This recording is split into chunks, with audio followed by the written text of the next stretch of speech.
As novas descobertas aqui na Igreja do Santo Sumo Sagrado ocorreram durante uma recente restauração ao redor do túmulo de Jesus. Uma laje de mármore que ficava sobre o que se acredita ser o túmulo de Jesus acaba de ser removida. E os arqueólogos agora estão analisando o que está embaixo dela. Peregrinos de todos os cantos do mundo pisavam no mármore desgastado, acreditando que a história mais importante do cristianismo repousava em segurança sob seus pés. O chão parecia sólido, parecia permanente. Ninguém imaginava que pudesse ruir. Ele havia carregado orações, luto, esperança e fé por gerações. E essa longa história criou uma sensação de segurança que ninguém ousava questionar. Mas essa sensação de segurança se despedaçou durante uma inspeção estrutural de rotina em Language Not Registered for Generation.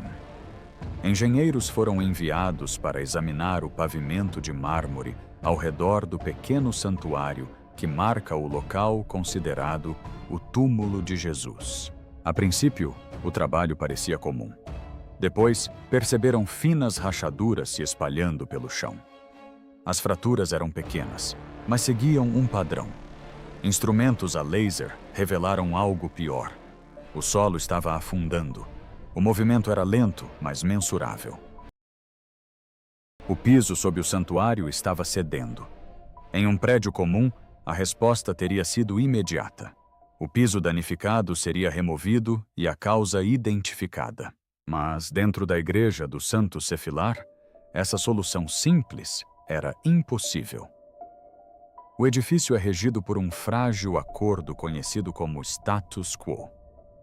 Vários grupos cristãos compartilham o controle do local. Nenhuma pedra pode ser movida a menos que todos concordem. Essa regra manteve a paz por séculos, mas também congelou a igreja no tempo. Os reparos são adiados por décadas. Os problemas são frequentemente ignorados até se tornarem perigosos. Os engenheiros entenderam imediatamente a gravidade da situação. Se o piso continuasse a afundar, o santuário acima dele racharia. E se o santuário rachasse, uma escavação de emergência seria inevitável. Isso exporia camadas desconhecidas sob a igreja e destruiria o frágil equilíbrio de poder em seu interior. O medo se espalhou silenciosamente.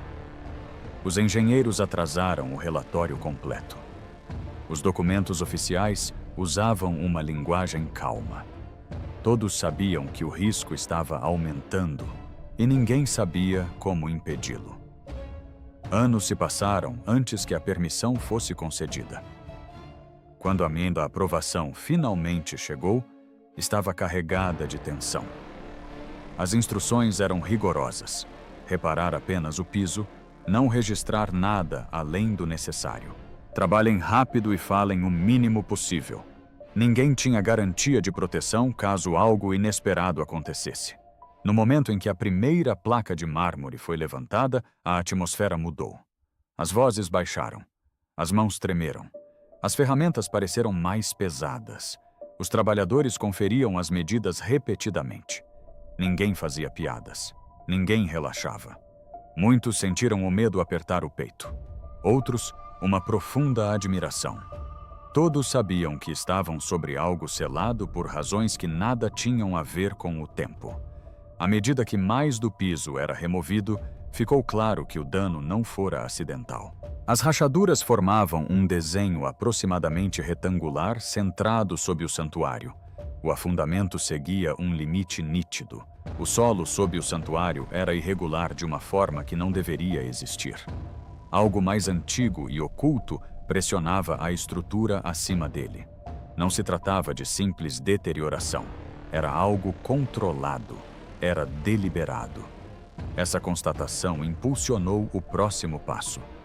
Um escaneamento foi solicitado, e as imagens mostraram uma estrutura sob o santuário que contradizia diretamente tudo o que os historiadores acreditavam sobre o local.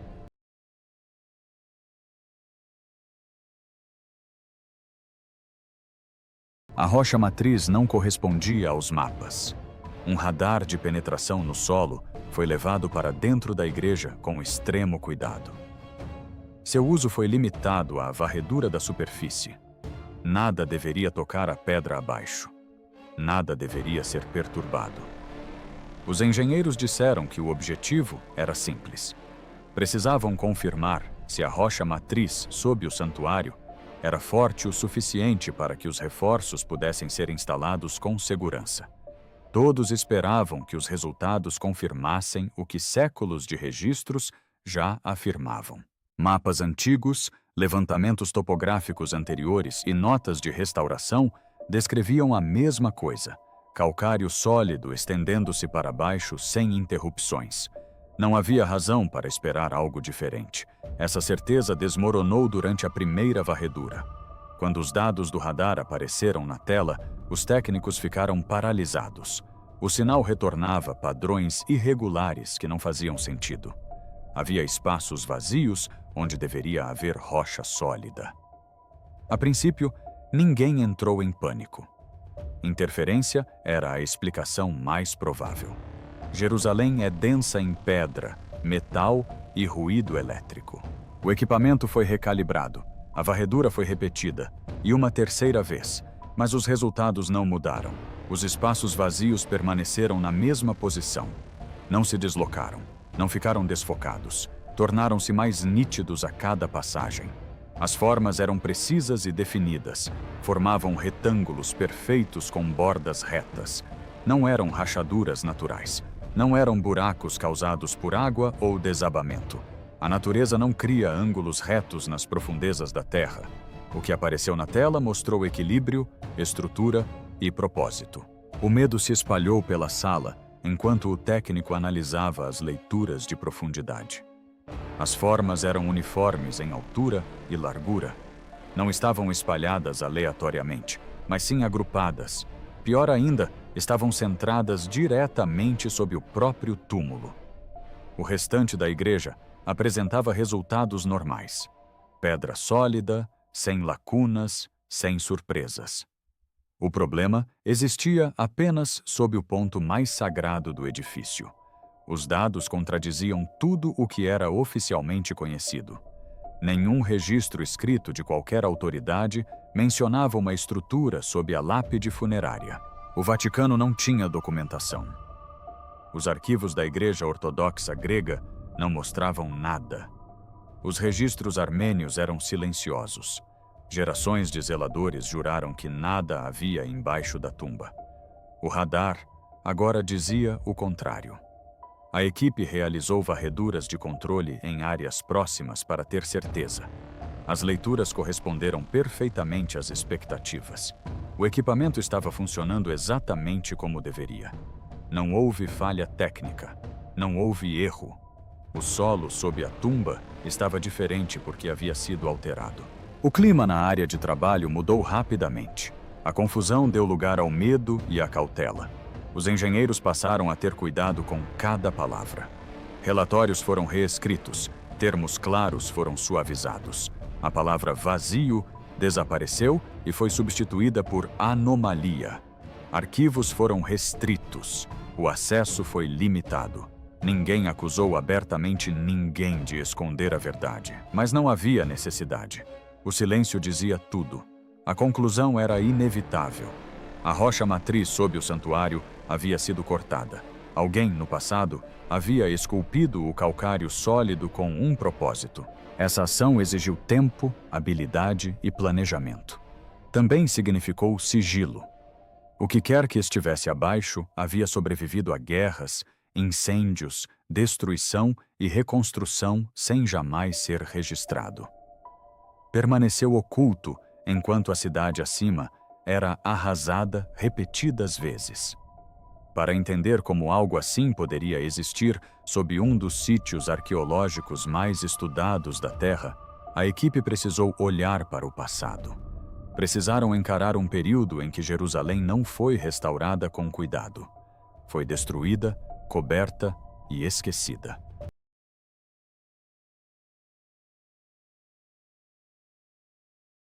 Roma não construiu aqui. Roma o enterrou. Após a queda de Jerusalém para Roma, em Language Not Registered for Generation DC, a cidade não foi simplesmente tomada à força. Ela foi desmantelada, pedaço por pedaço. As tropas romanas destruíram edifícios, arrasaram bairros inteiros e despojaram a cidade de sua identidade. O que se seguiu não foi recuperação, mas sim apagamento. Décadas depois, quando o imperador Adriano ordenou a reconstrução da cidade como Alia Capitolina, seu propósito era claro e implacável. Ele queria apagar a memória judaica e esmagar a crescente presença do cristianismo. Os locais sagrados foram os primeiros alvos. Sítios que possuíam significado foram arrasados até que nada reconhecível restasse. Templos romanos foram então erguidos sobre essas ruínas, não para honrar o passado, mas para reescrevê-lo. Em muitas áreas, Roma não reconstruiu para cima. Em vez disso, destruiu para baixo. Bairros inteiros foram reduzidos a escombros e depois compactados no solo. Essa destruição não foi descuidada, mas sim planejada. Os engenheiros romanos usaram suas habilidades para selar a história sob camadas de pedra e terra. A engenharia tornou-se uma ferramenta de controle. A camada encontrada sob o piso da igreja corresponde exatamente a esse método. Os arqueólogos que estudavam os dados reconheceram isso imediatamente. Sob o santuário havia uma espessa camada de entulho compactado, datada do século II. Isso não era resultado de um desabamento ou terremoto. As pedras estavam quebradas em tamanhos semelhantes e comprimidas com força. A camada era uniforme e densa. Alguém havia dedicado tempo a isso. Não se tratava de detritos deixados para trás.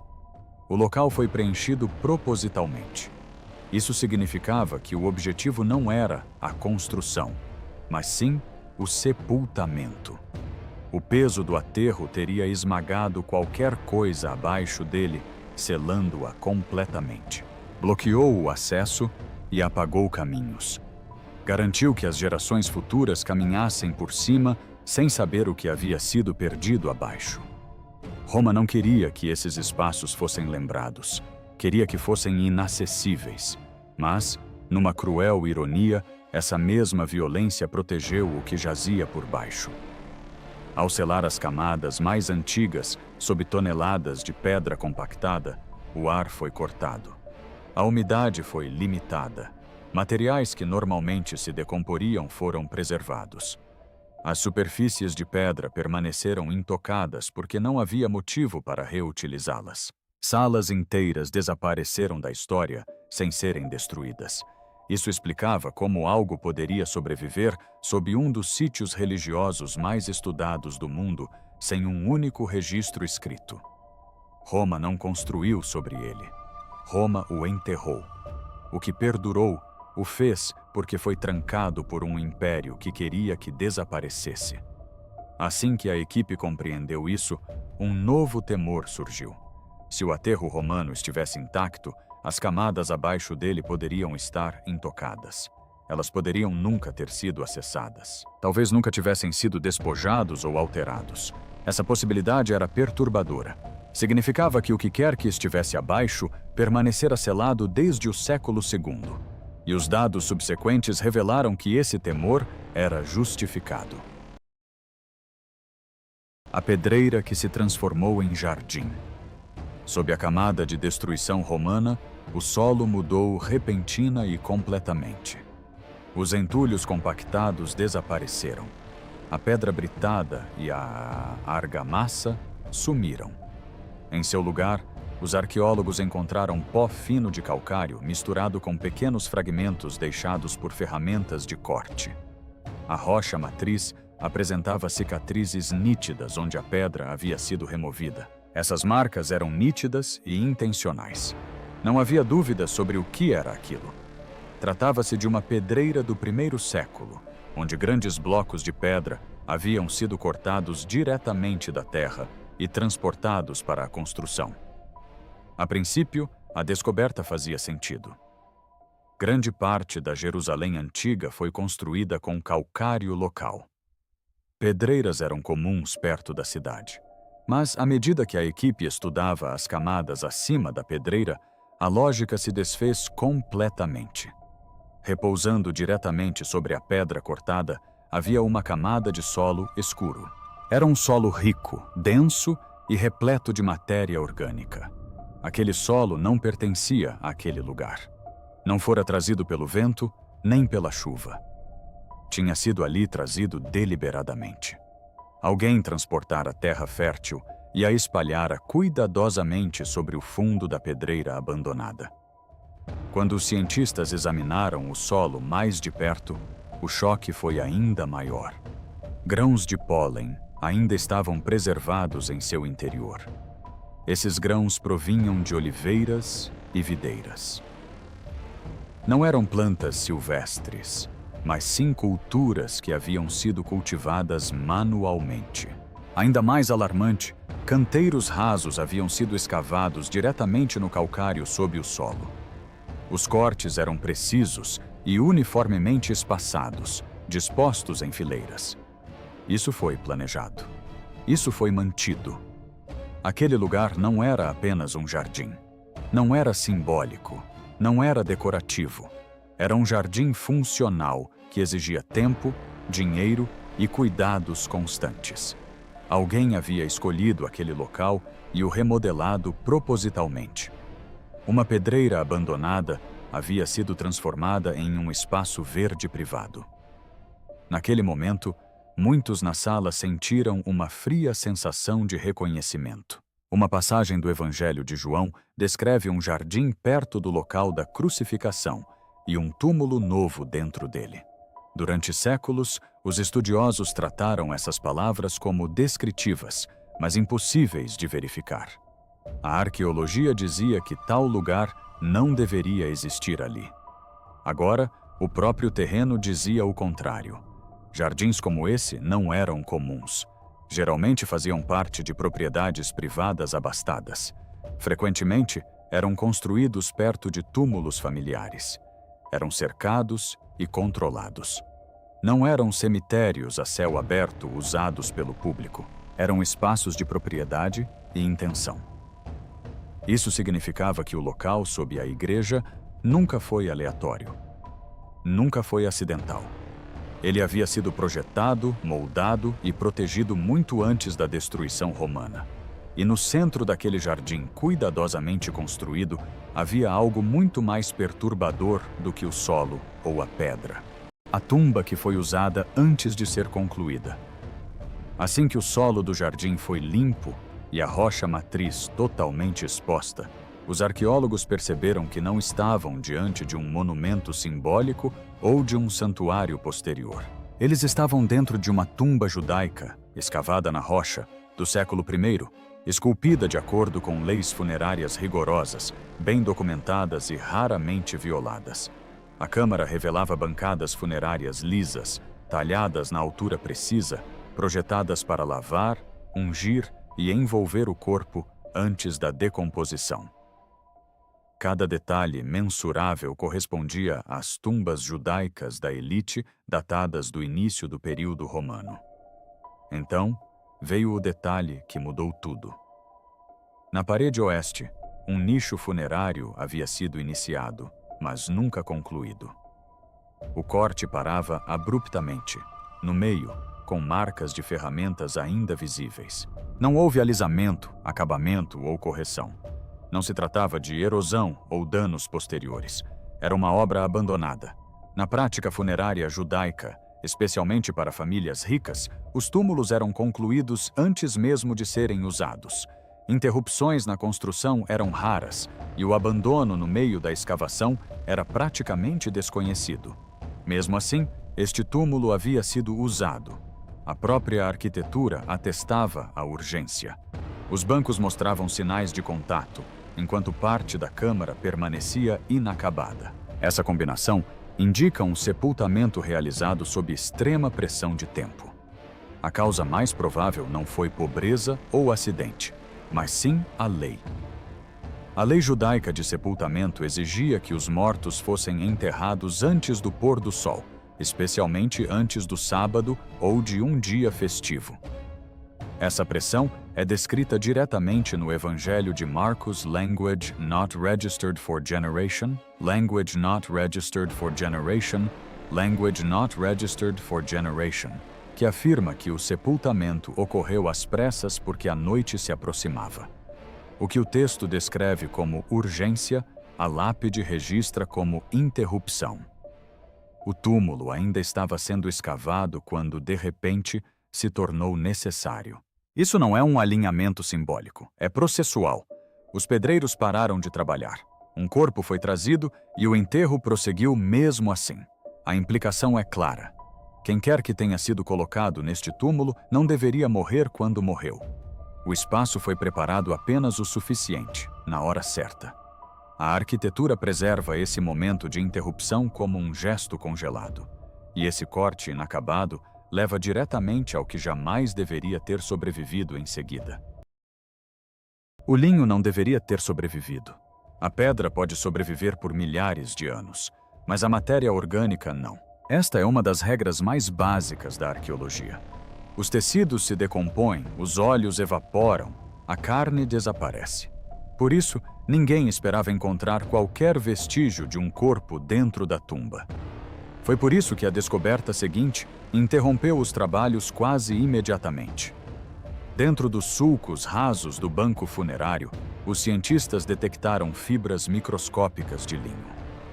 Elas não eram visíveis a olho nu. Foram encontradas somente após uma cuidadosa amostragem com ferramentas de microaspiração projetadas para coletar os menores vestígios possíveis, sem danificar a pedra. Inicialmente, as expectativas eram baixas. Presumia-se contaminação. Esperava-se encontrar matéria vegetal. Ninguém estava preparado para o que apareceu sob o microscópio. As fibras apresentavam um padrão torcido e compacto que correspondia ao linho antigo. Não correspondiam a raízes. Não correspondiam a tecidos modernos. A estrutura era compatível com tecidos produzidos no primeiro século. Os testes químicos foram além. Revelaram resíduos absorvidos pela própria pedra. Os resíduos correspondiam a óleos aromáticos usados em funerais judaicos durante o início do período romano. Esses óleos eram feitos de mirra e babosa, eram raros, eram caros, eram usados apenas para mortos venerados. Essa combinação mudou tudo. O linho sozinho poderia ser explicado. O resíduo de óleo sozinho poderia ter vindo de uma atividade posterior. Juntos, incrustados exatamente no local onde um corpo teria repousado, apontavam para contato físico direto. Um corpo humano envolto em linho e tratado com óleos funerários havia sido colocado naquele banco. A preservação levantou novas questões. O linho não deveria ter resistido por tanto tempo. Os óleos não deveriam permanecer detectáveis. A resposta estava acima do túmulo. Quando os romanos esmagaram a cidade e a selaram com aterro denso, criaram involuntariamente uma câmara hermeticamente fechada. A circulação de ar cessou. Os níveis de oxigênio diminuíram. A umidade ficou limitada. O túmulo tornou-se uma cripta fechada. O que deveria ter desaparecido em poucos anos permaneceu intacto por séculos. A descrição no Evangelho de João fala de um corpo envolto em linho com especiarias. De acordo com o costume judaico, a arqueologia agora confirmava que se tratava de linho. A arqueologia confirmou a presença de especiarias. A arqueologia confirmou o local onde o corpo estava depositado, sobre um banco funerário. O que a arqueologia não confirmou foi a decomposição. Não havia ossos, fragmentos ou qualquer resíduo deixado por um corpo em decomposição. O linho estivera ali. Os olhos estavam ali. Um corpo claramente estivera ali. E agora desapareceu. Essa não foi uma ausência causada por negligência ou perturbação. Foi uma ausência após a presença. Isso forçou a investigação a entrar em um local onde a arqueologia raramente chega. As evidências permaneceram. O corpo, não. E sob aquele banco, Os dados sugeriam que ainda havia mais por vir. A câmara abaixo da câmara, o radar de penetração no solo, ainda guardava segredos. Sob a própria laje funerária, diretamente sob o piso principal da tumba, os técnicos notaram algo que não esperavam. Os dados revelaram um vazio retangular. Suas bordas eram nítidas. Sua profundidade era consistente. Não se tratava de uma rachadura natural. Não era uma dolina. A forma era precisa. A geometria demonstrava uma clara intenção. Nada em qualquer registro histórico mencionava isso. Nenhum relatório de restauração mencionou isso. Era como se a própria tumba tivesse um segredo embutido em sua fundação, pois quebrar o piso de mármore acima era proibido. A equipe teve que improvisar. Uma microcâmera foi cuidadosamente inserida através de uma fissura natural no calcário. A imagem ganhou vida nos monitores. O que viram deixou todos boquiabertos. Uma segunda câmara jazia intacta sob a tumba principal. O chão estava coberto por uma camada de poeira que não havia sido removida por quase language not registered for generation anos. Não havia pegadas, nem marcas de ferramentas. As paredes eram lisas e limpas. Não havia sinais de desabamento, nem cicatrizes de intrusões anteriores. No centro da câmara havia um banco de calcário. Parecia intocado. Suas bordas eram afiadas. Sua superfície era imaculada. Nunca havia sofrido erosão. Não havia restos humanos. No entanto, vestígios estavam lá. Fibras microscópicas de linho apareceram novamente, desta vez em um aglomerado compacto no banco. As fibras estavam concentradas em uma área, como se uma forma envolta tivesse sido colocada ali brevemente e depois removida. O padrão era deliberado, era localizado. Não havia arranhões, marcas de arrasto, nem sinais de saque. A câmara havia sido selada e preservada. Não havia sido esvaziada violentamente. Isso era diferente de tudo o que se conhecia na tradição funerária judaica. Não havia prática de esconder uma câmara secundária sob um túmulo, deixando-a vazia, mas perfeitamente preservada. A reutilização de túmulos pelos romanos não explicava o ocorrido. O roubo de túmulos sempre deixa um rastro de caos. A decomposição natural sempre deixa resíduos. Nada nos registros correspondia ao que eles estavam vendo. Aquilo não foi negligência. Não foi abandono. Foi uma remoção sem perturbação. O silêncio preencheu a sala enquanto a transmissão continuava. Ninguém falou. Ninguém especulou em voz alta. As anotações foram feitas com cuidado, de forma conservadora e objetiva. O peso do que tinham visto era imenso demais para conversas banais. A implicação era inevitável. O túmulo tinha sido usado. Um corpo tinha sido envolto em panos e colocado naquele banco. E então o corpo tinha sido removido. Tudo o mais decorreu dessa constatação.